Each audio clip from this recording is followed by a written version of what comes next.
Inteligencia de negocios con Rodrigo Pacheco. Rodrigo Pacheco, ¿cómo estás? Muy bien, mi querido Esteban, con gusto de saludarlos. ¿Qué nos cuentas que hay en el mundo del varo? Pues sabes que hoy fue interesante que Estados Unidos publicó el decreto, digamos, para establecer pues cómo va a quedar el arancel automotriz. Es un documento relativamente técnico, pero según la interpretación del secretario de Economía, y he consultado a algunos, pues sí parecería que flexibiliza, digamos, lo que va a considerar de contenido estadounidense, y eso pues no tiene arancel. Y entonces, al menos la interpretación que da el secretario de Economía es que estaría disminuyendo el arancel de 25 a 15%. Eso, digamos, considerando que una buena parte de los vehículos que se producen en México, pues tienen integración de componentes de Estados Unidos, que hay cierto grado de flexibilidad en la interpretación para que, pues, tienen otros componentes que a lo mejor son de México. ¿Cómo funciona? A ver, ¿cómo estaba? ¿Cuál era la amenaza? Que tenía que pagar un arancel fijo y más los componentes que no fueran hechos por México o por Canadá o por Estados Unidos. ¿O cómo es? No, si lo vemos, vamos a pensar que tienes un vehículo, así para super simplificarlo, y entonces pues tú produces un vehículo y las llantas y el eje de transmisión, el volante y los sillones y la lámina, pues la compraste en Estados Unidos, eso no paga arancel. O digamos se produjo de alguna suerte la lámina de aluminio y acero, los neumáticos se produjeron, ¿no? Pero obviamente pues un coche tiene un montón de componentes, entonces vamos a pensar que los rines, ciertos componentes que van en el eje de transmisión, etcétera, se produjeron en México o los importamos, por ejemplo, de algún otro país. Bueno, en el caso de los ejes, pues vamos a pensar que lo hicimos en México. Los electrónicos, o sea, toda la consola, todos los, pues digamos, la parte digital, el tacómetro, etcétera, probablemente va a venir de China o de algún lugar de Asia, y entonces eso sí va a tener arancel de 25%, la parte de Estados Unidos 0%, y la mexicana, pues dependiendo qué tan integrado esté el componente, qué tanto sea mexicano, qué tanto estadounidense o canadiense, pues va a pagar un arancel que se va a calcular.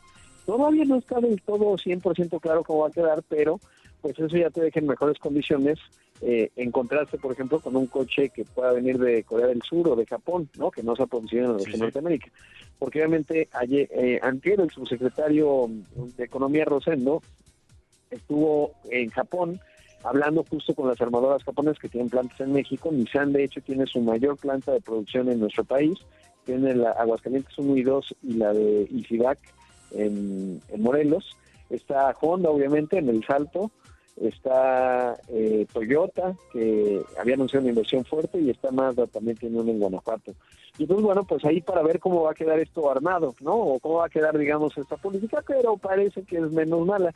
Y estamos en un escenario, mi estimado Esteban, en donde el nombre del juego se llama todos están mal, pero yo menos mal, ¿no? O me refiero como país, México. Pero, a ver, te hago la siguiente pregunta. Para todos estos países que son las matrices, ¿de dónde son las matrices de estas marcas que me acabas de decir?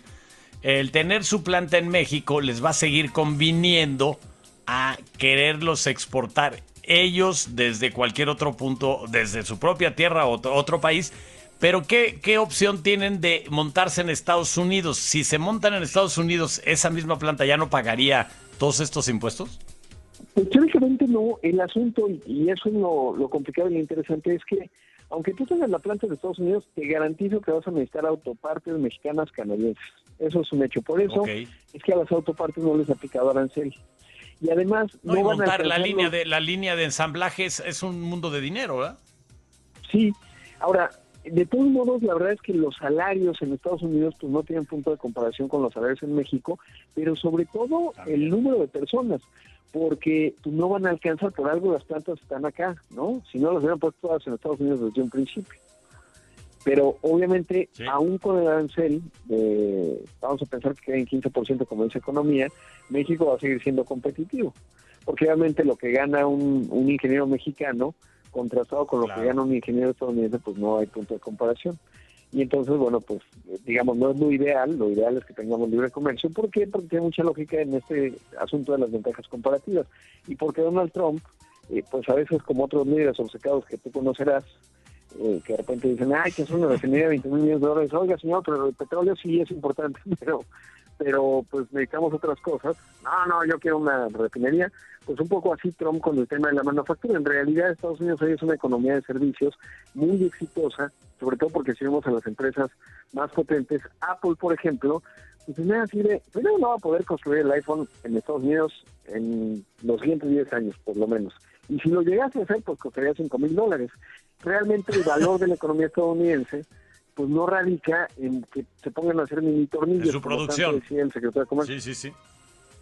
Sí, Entonces, sin duda. Entonces están haciendo números, están recapacitando o era el parte del plan este tipo de amenazas o les está cayendo el 20 de que pues tampoco les va a ir bien. Yo creo que le está cayendo el 20, sobre todo a Trump. O sea, la realidad de los mercados de capital, porque las empresas en Estados Unidos son públicas, y un Walmart te dice, oye, ya no puedo aguantar el precio, lo siento, ¿no? O sea, si tú le pones arancel a China, de más o menos por ahí del 50% ya el promedio total, pues yo tengo que subir 50% o 30% los precios finales, o va a haber desabasto, porque lo que pretende Trump no es realista. O sea, digamos, el relocalizar decenas de millones de empleos en Estados Unidos en un año no va a ocurrir ni en 2 ni en 3, sobre todo porque la estructura económica de Estados Unidos no funciona así. De hecho, ya tienen presión inflacionaria de los salarios y pues si sigue como va, pues se va a incrementar más las deportaciones, ¿no? Además, los que sí trabajan, pues los corres, ¿no? Todos trabajan porque son muy trabajadores, pero sí. Qué difícil. Bueno, qué bueno, son buenas noticias para México, Rodrigo.